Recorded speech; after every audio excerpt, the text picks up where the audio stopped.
안녕하십니까. 만화공인중개사의 저자 이용훈입니다. 오늘은 부동산학개론 기본강좌 제1강 제1편 부동산학 총론의 제1장 부동산의 개념과 분류, 제2장 부동산의 특성에 대해서 같이 공부하도록 하겠습니다. 기본강좌는 총 5회에 걸쳐서 여러분들에게 제공이 되고 무료 회원에게 무료로 제공이 되니까 여러분께서 열심히 좀 공부해 주시길 부탁드립니다. 자, 먼저 부동산의 개념과 분류. 자, 부동산이란 무엇인가? 자, 부동산. 글자 그대로 한자만 알면 금방 이해가 갑니다. 자, 부동산은 안일 부자에 움직일 동자, 그리고 재산할 때 산자입니다, 이게. 그러니까 움직이지 않는 재산을 얘기하고, 그럼 반면에 요거 대별되는 재산이 있습니다. 자, 동산이라고 합니다. 동산은 움직일 동자에다가 재산할 때 산자니까 움직이는 재산을 얘기하는 겁니다. 자, 부동산과 동산을 구분하는 가장 큰 기준은 무엇인가? 뭐 여러 가지가 있겠지만 동산 같은 경우는 공시하는 공적으로 보여주는 방법이 공시라고 그러는데, 그 공시 방법이 인도, 건네주면 끝납니다. 어디 가서 상인에게 내가 물건을 살 때 돈을 지불하고 그 물건을 받으면 공시가 끝납니다. 자, 여기서의 공시 방법은, 자, 공시 어떻게 하냐? 인도로서 끝나지만, 부동산 같은 경우는 부동산은 고정이 되어 있다 보니까 그 공시 방법이 인도받는다 하면은 물건을 인도받는 게 아니라 우리가 들어가서 사는 걸 인도라고 그러고, 부동산에서는 거꾸로 들어가서 사는 거, 그리고 그것이 나에게 소유권이 왔다는 것을 어떻게 합니까? 등기. 자, 등기라는 제도를 통해서, 또는 등록 제도를 통해서 공시되는 것이 바로 부동산이고, 인도에 의해서 공시되는 것이 동산입니다. 가장 큰 게.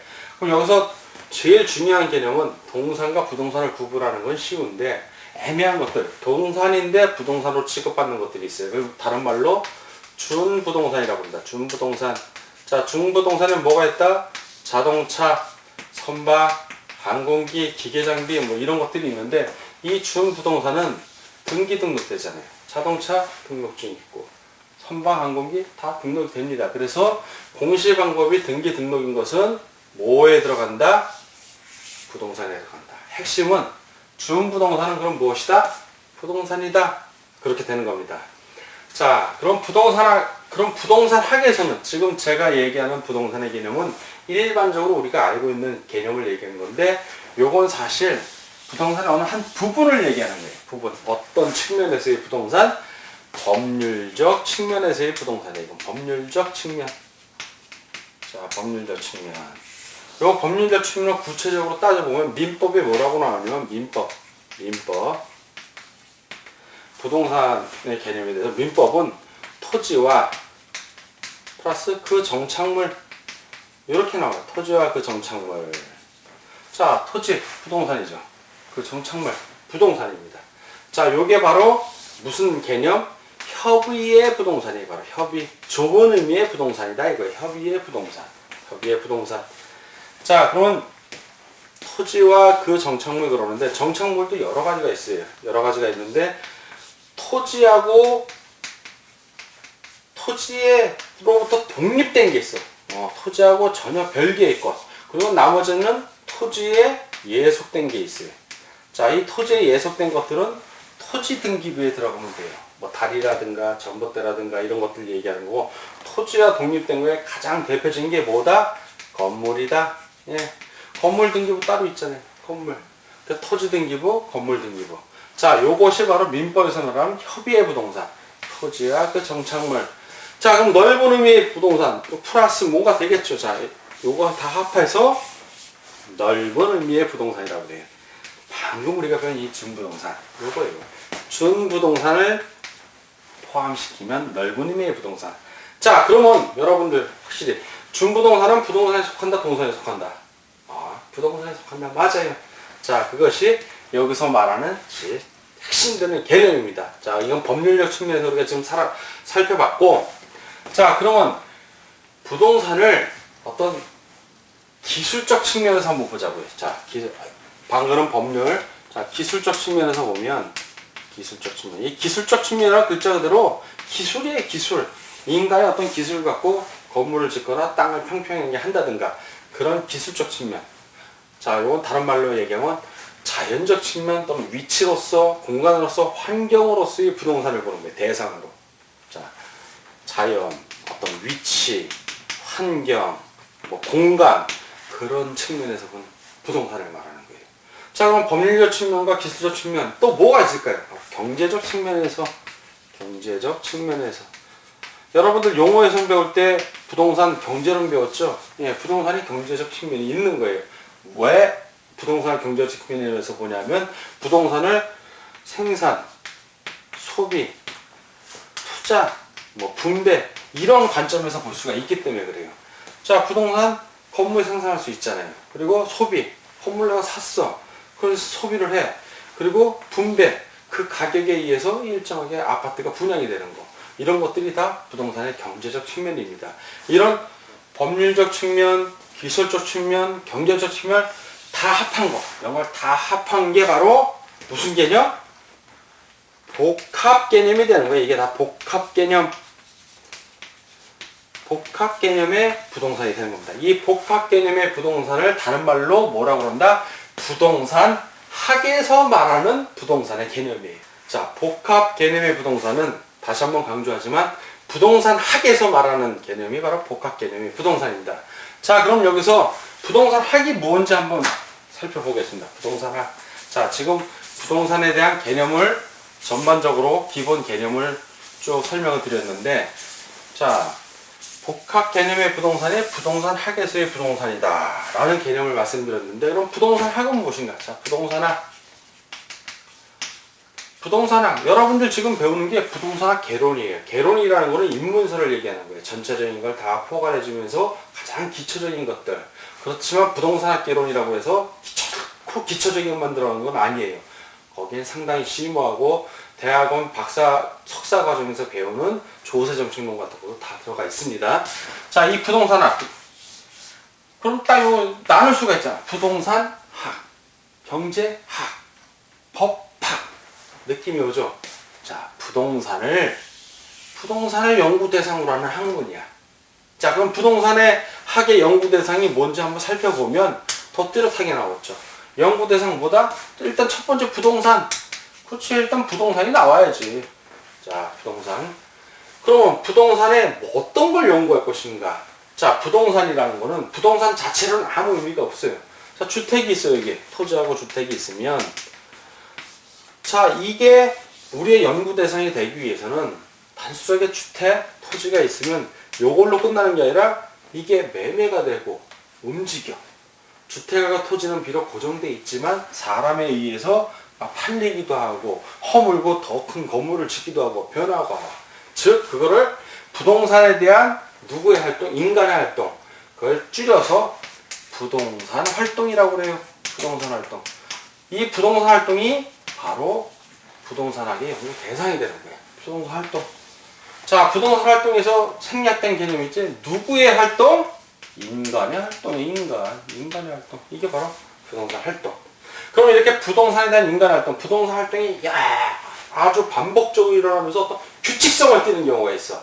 그걸 다른 말로 보는 현상이 되는 거야. 사회 현상이 되는 거. 그럼 부동산과 관련된 사회 현상에 대해서 다른 말로 부동산 현상, 부동산 활동의 결과 규칙성과 반복성을 띠는 거야. 이게 바로 부동산 현상이 되는 거예요. 요 세 가지가 바로 부동산학의 연구 대상이 되는 겁니다.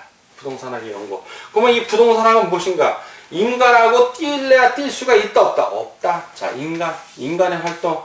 그리고 이 인간의 활동은 사회생활이잖아. 부동산을 사고 팔 때 나 혼자 어떻게 사고 팔아? 상대가 있어야지. 그리고 그 상대가 여러 사람이고 반복적으로 나타나는 현상이라는 건 사회현상이야. 사회활동. 그러면 이 부동산학은 학문으로 볼 때 어떠한 학문의 성격을 띠나? 학문은 크게 두 개로 나뉘어요. 하나는 철학. 종교학을 떠나서 철학과 과학 두 개로 나눠요. 크게 볼 때. 그 과학이야. 부동산은 일단 학문으로 볼 땐 과학이다. 과학인데 구체적으로 과학이 어떤 부분으로 들어가는가? 첫째, 사회과학이야. 사회가. 자, 사회에서 일어나는 현상들이야. 이게 다. 부동산 학을 우리가 연구하는 건 자연과학이 아니라 사회과학. 이해가 가죠? 사회과학. 오, 예, 알겠습니다. 그럼 사회과학이라는 걸 인식을 하겠습니다. 자, 부동산학, 사회과학. 자, 그러면 단순한 사회과학이 아니라 부동산이라는 건 사회과학의 부동산을 활동을 하는데, 이 부동산 활동, 부동산 현상은 인간이 응용해서 나타나는 현상이다 해서 응용과학이라고 그래요. 응용과학. 자, 사회과학이면서 응용과학이야. 사회과학이면서 응용과학. 자, 그리고 세 번째. 사회과학, 응용과학, 그리고 요거는 부동산학은 종합적으로 나타. 아까 처음에 부동산 개념 설명할 때 뭐부터 했어요? 법률적 개념 설명했죠. 그 다음에 경제적 개념 설명해드렸죠. 기술적 개념 설명했잖아요. 종합적으로 나타나. 아, 종합과학이다. 종합. 네 번째. 부동산은 누군가 한 명이 독점적으로 소유하거나 이용하면 된다. 보편적으로 공동의 사람들이 공개념적으로 이용해야 된다. 그렇지, 우리 누구나 모두의 것이에요. 다만 소유권을 개별적으로서 관리도 잘하고 개인에게 이익도 주지만 누구 하나가 독점적으로 전국토를 가지는 거, 그런 건 불가하잖아요. 그래서 이거는 규범과학이라고 돼요. 부동산이 어떻게 사회에 이바지하면서 공헌될 것인가 하는 연구하는 게 부동산 학인 거예요. 부동산의 피해도 막고 부동산 문제도 해결해야 되고 부동산 관련된 정책도 만들어내고, 그게 바로 부동산 학이에요.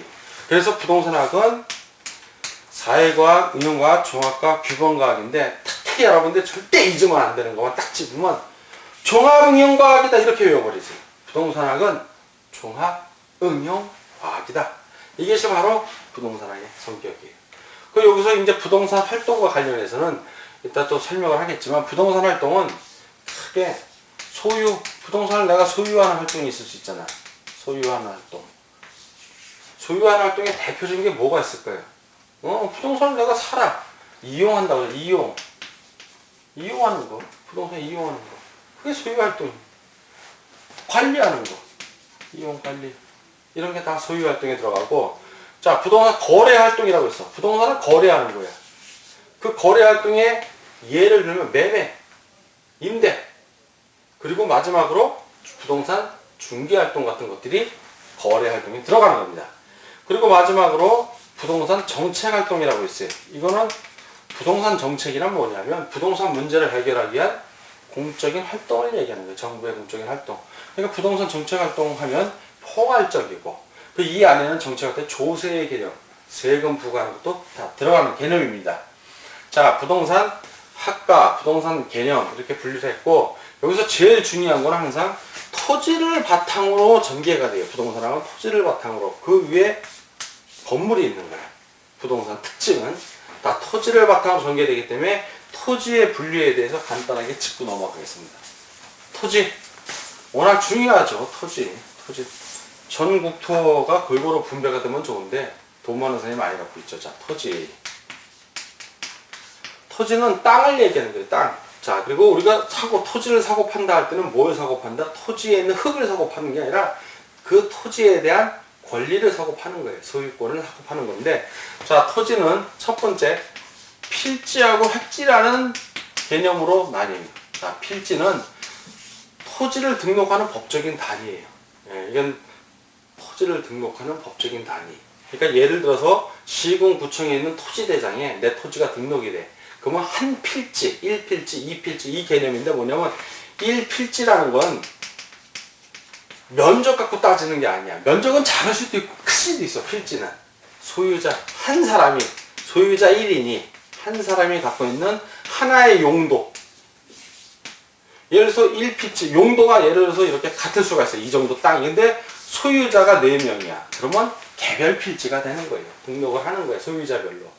그리고 한 필지에는 지번, 여러분들 주소 보면 무슨 구 무슨 동 뭐 1234-1번지 뭐 이런 거야. 번지 그러죠. 그게 바로 지번이야. 땅의 번호. 예. 지번이 하나만 붙어. 한 필지에 하나씩 붙는 거. 즉 하나의 지번이 붙는 토지의 등록 단위, 그게 필지야. 이제 여러분들 그 부동산학교는 지금 배우지만 2차 과목 부동산 공시법률 세법에서 부동산 공시법령의 첫 번째가 지적법, 두 번째 등기법, 그리고 이제 세법으로 쭉 나가는데 지적법에 자세하게 나옵니다. 그러니까 너무 부담 갖지 말고 이런 게 있다. 획지는 이거는 공인중개사들이 특히 이런 걸 많이 하는데, 공인중개사들이 이렇게 평가를 할 때, 토지를 아파트를 평가할 때 그냥 이 필지에 구애받지 않고 그 용도가 같은 거, 가격이 비슷한 일단의 그 구획되는 범위를 그냥 하나의 획지가 해버리는 거야. 필지가 워낙 넓어. 아주 넓은 필지가 있을 수 있어요. 근데 예를 들어서 도로가 앞으로 이렇게 나. 그러면 이 도로 주변의 땅들은 이쪽 도로가 없는 쪽하고는 다르겠지, 이용이. 그렇잖아요. 그러면 이쪽은 이렇게 획지를 부분으로 나눌 수도 있어. 이 필지보다 획지가 작을 수도 있고, 반대로 여러 필지가 하나의 획지가 될 수도 있어. 이럴 때는 1필지가 획지보다 적은 거지. 아까는 1필지가 획지보다 큰 거고. 같을 수도 있고 다양하게 나타나는데, 필지 획지는 그렇다라는 정도로 알아두시면 됩니다. 그리고 지적법에서는 토지를 필지별로 구분하는데 각 필지를 용도에 따라 하는데 28지목이라고 해요. 지목. 땅의 용도에 따라서 나눈 거예요. 종류를 28지목. 예. 1번이 밭. 2번이 답. 그리고 28번이 잡종지. 전답, 과목, 과수원, 목장 하면서 마지막 28번까지 이렇게 지적법에서는 토지를 그렇게 구분을 해서 토지 필지를 등록할 때 그 종류까지 다 등록을 합니다. 자, 지적법에서는 그렇고, 국토의 계획 및 이용에 관한 법률에서는 일단 국토의 계획 및 이용에 관한 법률 이렇게 점점점 해놓고, 여기서는 전국토를 4개의 용도지역으로 나눕니다. 용도에 따라서 지역을 구분한 거예요. 전국토를 4개로. 어떻게? 도시지역, 그리고 관리지역, 농림지역, 자연환경 보존지역. 그래서 관리지역은, 도시지역은 도시, 우리가 살고 있는 도시를 생각하시면 되고, 농림지역은 농사짓는 땅, 그리고 산림지, 임지를 생각하면 되고, 자연환경 보존지역은 그린벨트 같은 거, 보존해야 되는 지역, 뭐 국립, 공호 같은데, 이렇게 있는데, 관리지역은 애매한 부분, 농림지역인데 앞으로 도시지역으로 편입이 된다든가, 이런 지역들을 주로 관리지역, 자연환경 보존지역인데 농림지역으로 편입이 된다든가, 애매한 지역은 관리지역으로 나는 거예요. 그래서 도간, 농자라고 외우고, 도시지역은 또 용도에 따라서 4개로 나눠요. 주거지역, 사람이 사는 주거, 그리고 상업지역, 물건 파는 거. 자, 그리고 공업지역, 그리고 공업지역과 상업주거지역은 좀 따로 놔야 되니까 그 사이에 녹지지역, 주상공로, 이렇게 구분합니다. 국토의 계획 및 이용에 관한 법률에서는. 자, 그리고 여러분들 부동산 활동상의 개념에서 알아야 될 단어가 그 대지라는 게 나오는데, 대지. 일반적으로 대 그러면 건물이 있는 땅을 대라고 그래. 자, 건물이 있는 땅이야. 토지가 이렇게 있고 주택이든 뭐 건축물이 있으면 무조건 이건 대예요. 이 땅은. 그리고 건물이 없지만 이 토지가 있는데 앞으로 여기다 건물을 지을 땅이야. 그걸 대지라고 그래. 대지. 예, 건축 대지. 대지라고 하면 이 대지는 앞으로 건물을 줄 땅인데 이 대지 중에 요렇게 대자를 쓰는 대지가 있어. 요렇게 대자. 이 범위를 보자면 요 대지가 요만하다면 집합 개념으로 이 대지는 더 큰 범위죠. 이렇게 큰 범위라고 생각하면 되는데, 토지가 예를 들어서 대지는 항상 도로가 이렇게 있어. 어떻게 있든 건물을 지을 대지는 도로에 이렇게 접해 있어야 돼, 항상. 그래야 건물을 지을 때 사람이 도로로 이렇게 통행을 하죠. 근데 이렇게 다 대지들이 있겠지. 근데 대지 중에 이렇게 대지가 있으면 밑에 또 도로가 있고 이쪽도 도로가 있고, 이렇게 도로, 이쪽도 도로야. 근데 이건 다 도로하고 접하고 있잖아요, 지금 이 땅들은. 근데 요 땅만 도로하고 접하질 못해, 지금. 이걸 뭐라고 하는데? 장님 땅 아니야, 맹이냐. 근데 갈 수가 없어. 왜 건물 지으면 뭐야? 나갈 수가 없는데. 이거 의미야. 소유권은 있지만 쓰임이 없는 땅들이야. 이걸 맹지라고 그래. 맹지. 맹인이다 해서 맹지. 자, 맹지인데 이 맹지도 쓰게 해줘, 법률적으로. 민법에 어떻게 나오냐면, 도로와 접하지 않은 땅은 주위에 있는 토지 중에 가장 도로와 최다 직선거리로 나갈 수 있는 땅, 그걸 이렇게 주의 토지 통행권이라는 미명 아래에 보호를 했죠. 물론 이 도로 길 내는 거는 이 대지 앞에 있는 토지에게 토지 주인이 도로 내주는 건 아니지. 이 맹지 주인이 자기 비용을 들여서 해야 되고 이 주인에게 일정 정도 그 토지 상류도 내요. 실질적으로. 그래서 반대하면 끝까지 반대하면 어떻게 해? 못 쓰잖아. 자, 그래서 이렇게 내는데 이 맹지가 도로하고 이렇게 겨우 연결된 땅. 가만히 보면 모양새가 이렇게 돼 있잖아요. 자루 모양 아니에요. 자루를 묶으면 이런 모양이 돼. 그래서 이 대자가 자루대자예요. 자루대자. 요 오대자 가만히 보면 자루 모양이잖아. 이렇게 맹지가 도로에 그 통행로에 의해서 겨우 연결된 땅을 대지라고 그러는데 이게 자루대자 쓴 대지라는 거. 요거 꼭 반드시 좀 기억해 주시기 바랍니다. 자, 그럼 부동산 2장 특성을 보면 부동산의 특성은 두 개로 크게 나와요. 일단 토지의 특성이 시험 문제는 제일 잘 나온다고 보시면 됩니다. 건물의 특성은 자, 토지의 특성을 보면 토지 두 개로 나뉘어. 토지의 특성 하나는 자연적인 거, 토지가 자연 그대로 갖고 있는 거야. 또 하나는 인간이 부여한 거야. 그건 인문적 특성이라고 해요. 인문적 특성. 토지의 자연적 특성은 5가지 정도로 큰 특성들이 있는데 세부적으로는 더 6개, 7개 나누는 학자들도 있어요. 그렇지만 보편적으로 가장 많이 나누는 자연적 특성을 볼 것 같으면 첫 번째, 토지는 증가한다 안 한다. 안에 한번 자 육지가 있고 이렇게 바다가 있으면 우리나라 이제 단면들을 딱 잘랐다고 생각하면 늘질 않잖아요. 아 선생님 여기 매립해서 느는 거 있잖아요. 그건 그 갯벌이 육지가 용도적으로 변경이 된 거지 늘었다 그러질 않아요. 자 그래서 이걸 부중성 증가하지 않는 성질 부중성. 그리고 토지는 여기 요 땅이 있으면 이동을 한다 안 한다 안 한다. 그걸 바로 부동성 또는 고정성이라도 여기 고정성이라고 쓰겠습니다. 왜냐하면 토지가 다른 토지하고 구분되는 거. 그러니까 이 부동성, 고정성이 이제 움직이지 않는 성질. 이 부동성도 있고 개별성이라고 부르는데 이 부동성도 있어. 같이가 않는 거야. 자, 이 고정성은 이것도 부동성이라고 그러죠.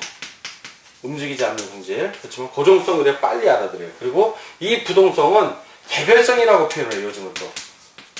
그렇지만 이것도 역시 한자로는 똑같아. 부동성이야. 토지가 개별적이잖아. 다 달라. 그래서 증가하지 않는 성질이 있어. 그래서 요게 제일 중요해. 토지는 부중성에 의해서 증가하지 않다 보니까 참 여러 가지 문제들이 발생을 하죠. 공급이 수직적이라든가 이런 공급이 잘 안 돼. 생산이 안 된다는 얘기고 이 고정성과 개별성에 의해서 움직이질 않아. 그리고 같은 게 없어. 그래서 나온 게 바로 이게 공시제도가 나온 거예요. 등기제도가 이 고정성과 개별성에 의해서 등기제도가 나오는 거예요. 자, 그리고 이러한 성질이 있고 토지는 영속성. 오래가. 토지는 영속성. 없어지질 않아. 그대로가. 아이고, 화산이 났거나 지진이 날 수 있잖아요. 그건 확률적으로 극히 드문 거는 예외적인 건 잘 안 내요. 보편적이고 일상적인 걸 우리가 학문에서 다루는 거지. 예외적인 건 예외적인 건 항상 문제를 낼 때도 그걸 전제 조건을 깔고 내니까 너무 고민 안 하셔도 돼요. 자, 영속성. 토지는 오래가. 그리고 토지와 토지는 이렇게 고정도 되어 있고 개별적이지만 다 붙어 있잖아. 인접성이라고 그래. 인접성. 자, 이러한 성질을 토지가 갖고 있는 겁니다. 토지의 자연적 특성. 인문적 특성은 인간이 만들어 부여한 거야. 토지에. 인간이 만들어 부여한 거니까 토지는 용도가 다양하다. 인간이 다양하게 쓸 수 있는 거야. 토지 그 자체는 그대로 하나이지만 내가 거기다 주차장을 쓸 수도 있고 건물을 지어서 상업용지를 쓸 수도 있고 그리고 주택을 지어서 주택용지를 쓸 수도 있는 게 주인 마음이라는 거지. 물론 공법의 제한을 한번 살펴는 봐야겠죠. 자, 이 인문적 특성 첫 번째 용도의 다양성이에요. 용도의 다양성. 용도가 아주 다양해. 토지는 용도의 다양성 중요하죠. 아주 용도가 다양하더라. 토지의 특성. 두 번째 토지는 아까 필지라고 그랬잖아요. 소유자 하나의 필지가 있는데 내가 A라는 토지를 갖고 있는데 B라는 토지를 샀어. 그러면 이거를 내가 합쳐서 건물을 하나를 짓고 싶어. 그럼 A와 B 땅을 합쳐야겠죠. 이건 합병이라고 그래. 토지 합병. 반대로 내 토지가 있는데 내가 이걸 잘라서 A하고 B로 나눠서 A만 누구에게 팔고 싶어. 그럴 땐 분필을 해야 돼. 분필, 분할. 즉 분할과 합병이 가능해. 분할과 합병이 가능해. 토지는. 그게 인문적 특성이에요. 자, 그리고 사회적, 경제적, 행정적 위치가 변할 수가 있다는 거고, 뭐 사회성과 공공성을 띠고 있어. 왜? 우리가 인간 사회생활을 하잖아. 토지 역시 인간 생활 활동의 한 방편으로서 나타나기 때문에 사회성과 공공성을 띱니다. 그리고 지역성을 띄어. 왜? 움직이질 않아. 그러니까 어떠한 지역의 특성을 가지게 되는 거예요. 움직이지 않으니까 지역성을 띄는 겁니다. 토지. 자, 인문적 특성. 건물은 어떻게 될까? 자, 건물엔 자연적 특성이 있다 없다. 그것부터 알고 넘어가지. 건물은 자연적 특성이 자연적으로 생긴 건물이 있나요? 없어. 있을 수가 없어. 그러니까 건물은 자연적 특성 그러면 이건 다 틀린 지문이야. 나올 수가 없어. 건물은 오직 인문적 특성만 있는 거야. 인문적. 건물에는 인문적, 인위적 같은 말이에요. 사람이 만드는 특성만 있어. 건물에 인문적 특성만 존재하고 건물은 영속성이 있다 없다. 건물은 언젠간 허물어져. 비영속성이야. 비영속성. 네, 언젠간 허물어져. 비영속성. 자, 건물은 언젠간 허물어. 비영속성. 자, 건물은 또 종속성이 있어. 토지하고 관련이 있는 거예요. 자, 토지가 있으면 이 토지에 쓸 수 있는 건물은 공법상 제한을 받기 때문에 이 토지에 영향을 받아. 자, 토지에 영향을 받아. 건물이. 반대로 건물이 세워지면 그 토지는 건물에 또 영향을 받죠. 서로 종속된다는 거예요. 토지에 종속되기도 하고 건물이 또 토지를 종속하기도 하고. 종속성. 자, 세 번째. 대체성. 건물은 똑같은 건물을 찍어내 만들어낼 수가 있으니까 대체할 수가 있는 거예요. 옆 건물하고. 그래서 건물을 사고 팔고 하는 겁니다. 자, 대체성. 그 다음에 생산 가능성. 건물은 생산 가능하잖아. 물건이니까. 하나의 상품, 시멘트 갖고 철근 갖고 지으면 되는 거야. 자, 생산 가능성. 그리고 마지막으로 동질 가능성. H아파트 있다고 칩시다. 자, H아파트 100제곱미터. 서울에도 있을 수도 있고 부산에도 인천에도 있을 수 있고 다 있어. 즉 동질. 건물, 땅은 생각하지 마. 그냥 건물만 봤을 때 그렇다는 거예요. 서울 강남에 있는 아파트하고 아무리 똑같은 거라도 지방에 있는 아파트하고는 다르죠. 가격도 다르고. 그렇지만 건물만을 봤을 때 똑같이 만들 수가 있다는 거야. 동질 가능성.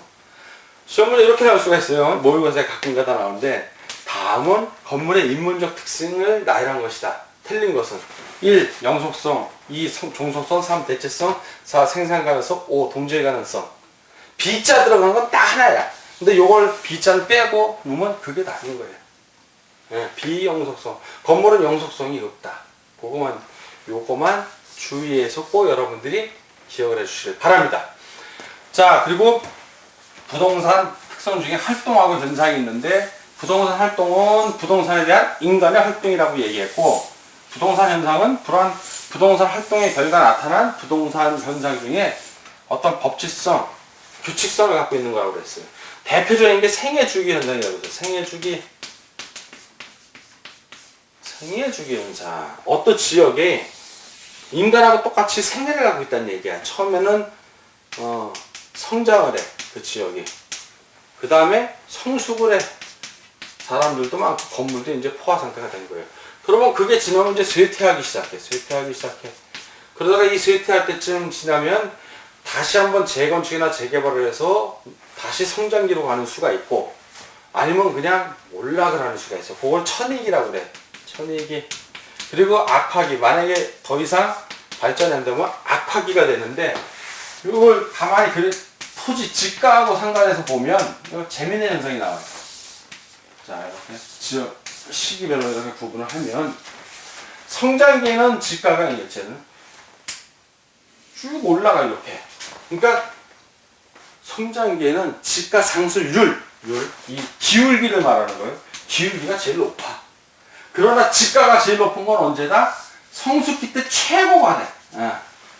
집가 상승률은 성장기가 최고, 집가, 땅값은 성숙기가 최고야. 그래서 쇠퇴기가 되면 이제 도시가 발전해서 더 이제 과밀화돼서 이제 불편을 느끼기 시작해, 사람들이. 건물 노원. 그러니까 가격이 떨어지기 시작하는 거예요. 이렇게. 살짝. 그래서 천위기가 됐을 때 재개발 얘기가 나오면 가격이 살짝 올라갈 때. 그래서 재개발, 재건축이 되면 다시 또 성장기가 또 이게 되는 거고, 그때 재개발, 재건축 얘기가 나왔다가 슬그머니 수그러들면 그냥 슬럼화 되는 거예요, 이렇게. 여기서 다시 천위기 때 재개발, 재건축이 되면 어떤 현상이 나타나냐면 성장기, 성숙기, 다시 가격이 이런 식으로 집가격이 올라가는 거예요. 대도시가 이런 형태를 띄어요. 도심 같은 경우 재개발, 재건축에서 또 올라가고 가격이 또 올라가고 떨어지다가 다시 올라가고.